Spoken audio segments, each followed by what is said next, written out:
అందరికీ నమస్కారం. తెలంగాణలో కాంగ్రెస్ ప్రభుత్వం గ్యారంటీల్లోని మరో హామీని అమలు చేసేందుకు ప్రభుత్వం కసరత్తు మొదలుపెట్టింది. ఈ నెల చివరిలోగా అర్హులైన మహిళలకు రూ. 2,500 సాయం అందించే పథకాన్ని ప్రారంభించేందుకు రెడీ అవుతుంది.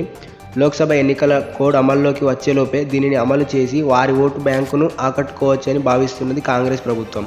మహిళలకు ఫ్రీ బస్ జర్నీ స్కీమ్తో ఇప్పటికే ప్రభుత్వానికి మంచి మైలేజ్ వచ్చింది. రాష్ట్రంలో సగానికి పైగా మహిళా ఓటర్లే ఉన్నందున రూ. 2,500 సాయం హామీ అమలు సైతం రాజకీయంగా కలిసొస్తుందని కాంగ్రెస్ యొక్క ఆలోచన. ఇదిలా ఉండగా ఈ స్కీమ్ను అమలు చేయడం ద్వారా రాష్ట్ర వ్యాప్తంగా ఎంతమంది మహిళలకు లబ్ధి చేరుతుంది, ఖజానాపై ఎంత భారం పడుతుంది, మార్గదర్శకాలు ఎలా ఉండాలి, అర్హులను గుర్తించడం ఎలా, ఇలాంటి అంశాలపై త్వరలో ప్రభుత్వం అయితే క్లారిటీ ఇవ్వనుంది. 6 గ్యారెంటీలను 100 రోజుల వ్యవధిలో అమలు చేయాలని కాంగ్రెస్ ప్రభుత్వం టార్గెట్గా పెట్టుకున్నది.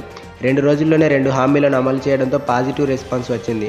గ్యారెంటీల అమలుపై విపక్షాలు విమర్శలు చేస్తున్నా వాటి ఉచ్చులో పడొద్దని స్పష్టంగా నిర్ణయించుకుంది.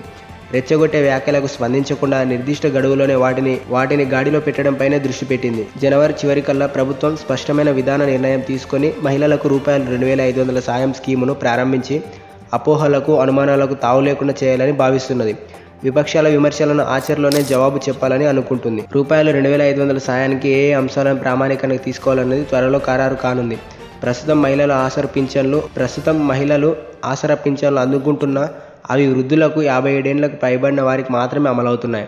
అంతకంటే తక్కువ వయసు ఉన్న మహిళలకు పింఛన్ అందే అవకాశం లేకుండా పోయింది.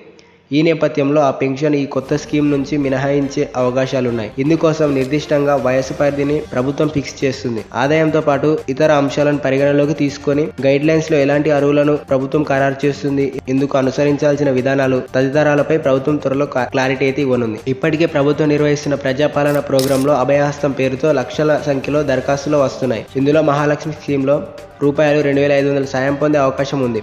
ఈ నెల 26వ తేదీలో దరఖాస్తుల గడువు ముగియనున్నది.